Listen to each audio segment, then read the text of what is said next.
қосылған ерін таңдаған кезде, ерін жақсы көрген кезде арада сынақтар болмай тұрмайды. Алайда ол ерді таңдаған кезде, ерді жақсы көрген кезде Алла Тағаланың ол еріңізге белгілеп қойған тағдыры бар. Ол пысық болса да, баяу болса да, оған Алланың жазғанынан басқа табыс келмейді. Ол қанша жерден еңбекқор болса да. Сондықтан әйел адам ерін сүйген кезде оның үйге әкеліп жатқан табысының мөлшеріне дейін сүю керек. Ең басты нәрсе оның үйге әкеліп жатқан нәрсесі адал болу керек. Кез келген сахаби әйел күйеуін таңертеңгі уақытта кешегі пайғамбарымыз саллаллаху алейхи вассалам жасағандай олар да таңғы зікірлерін жасап, әйелдеріне 5 минутке кіріп шығып, сәлемін тілеп Алла Тағаланың дұғасын жасап шығып баратқан кезде әйелдері былай деп айтады екен: үйде тек қана адал тамақ әкел, адал ризық әкел. Біз аштыққа шыдаймыз. Қараңыздар, ақырет қандай күйде жұмыс жасап тұр. Біз аштыққа шыдаймыз, тозаққа шыдай алмаймыз деп шығарып салатын күйеулерін. Міне. Сондықтан да күйеуінің шамасы жетпейтін нәрсені талап ету ол дұшпандық. Күйеуінің әкеліп жатқан табысына наразы болып жатсаң, неге бұдан да көп таппайсың деген нәрселер болып жатса, дүниені артық сұрайтын нәрселер болып жатса, бұның барлығы сол қиянат. Алдыңғы сабақтарда айтылған дұшпандық, наразылық ар жағында Алланың жазған тағдырына наразылық кетіп отыр. Бұны түсінбейді адам. Осы нәрселерді ақыл таразысына салатын болса, онда ондай әйелдер өте керемет әйел болады ол. Егер де сіздің өміріңіз пайғамбарымыздың қасындағы жұбайларының өміріне ұқсаса, кейде апта бойы тамақ жемейтінбіз дейді. Үйінде бір кішкене ғана арпа тұрады. Жегені сол арпаның шелпегі, ішкені сол арпаның сусыны. Осындай нәрсені ғана Алла Тағала оларға нәсіп ете тұра, түндері намаздан үзілмеген, көздері Алла Тағаланы разы етуден үзілмеген. Ал бүгінгі мысалы заманның өзі тоқшылық заманы ғой. Қазір бүгінгі күні ең жағдайы төмен дейтін адамның үйіндегі тағам дастарханымызға қарайық өзіміздің. Пайғамбардың дастарханында болмаған ондай нәрсе. Саллаллаху алейхи вассалам. Айша көрмеген ондай дастархандарды. Умму Саламалар көре алмаған ондай нәрсені. Сондықтан ойлаңыз.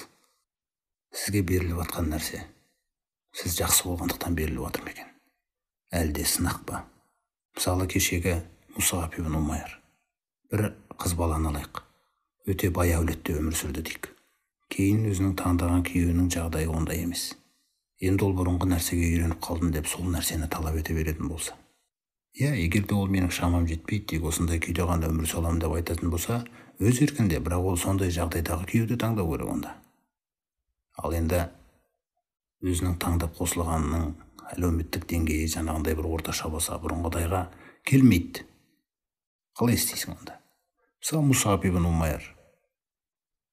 Анасының қасында енді қалаған нәрсесі жүзеге асатын бала еді. Боз бала, сондай нәзіктікте өскен. Сұраған нәрсесі алдына кеп қойылатын бірден. Алайда Аллах Тағаланың елшісіне иман келтіргеннен кейін анасы сондай шарт қойған: не Мұхаммедті таңда, не мына дүниені, осындай бақытта өмірді дегендей. Өздері үшін бір бақыт қой. Осындай молшылықты таңдайсың ба қасымда жүруге, әлде Мұхаммедті таңдайсың ба дегенде, Мұхаммедті таңдаймын дейді. Сол күннен бастап бітті жаңағы нәрсенің барлығы. Сол Мұсағаб ибн Умайр деген мысалы. Қараңыз, өзін дүниеден гөрі Алланың елшісін таңдағандықтан жалғыз сахаба пайғамбарымыз саллаллаху алейхи вассалам соны таңдады Мединаға ансарларды тәрбиелеуге хижра жасардан алдын. Неге? Дүние ала алмады оны. Бүгінгі күні де ерлерімізді, әйелдерімізді дүние ала алмау керек. Бұл емес біздің мақсат. Бұның барлығы Алла Тағаланың қалауымен қолыңызға келетін нәрсе келеді ол. Бұл емес нервіңді көтеретін нәрсе. Бұл емес уайым қылатын нәрсе. Сондықтан да Алла Тағала бізді осындай тура жолдың өнегесі қылғаннан кейін, Алла Тағала бізді жердің бетіне орынбасар қылып жаратқаннан кейін, ол тек қана Адам алейхиссаламға қатысты сөз емес ол. Сен бүгін өзіңнің әулетіңде, өзіңнің отбасыңда, осы қоғамның ішінде Алла мен елшісінің тәрбиесінің ең керемет тәрбие екендігін көрсете алатын отбасына айналу керексің. Әйтпесе миссияң тоқтады. Бітті. Батыстың модельдеріне қарай сол модельге қызығатын болсаң, қасиетті Құраның бола тұра қасыңда. Сол нәрседегі қылықтарды жұқтыратын болсақ біз, қандай үмбет боламыз біз? Исламды қалайша біз бәсекеге шақыруға тастай аламыз адамдарға? Сондықтан осы нәрсе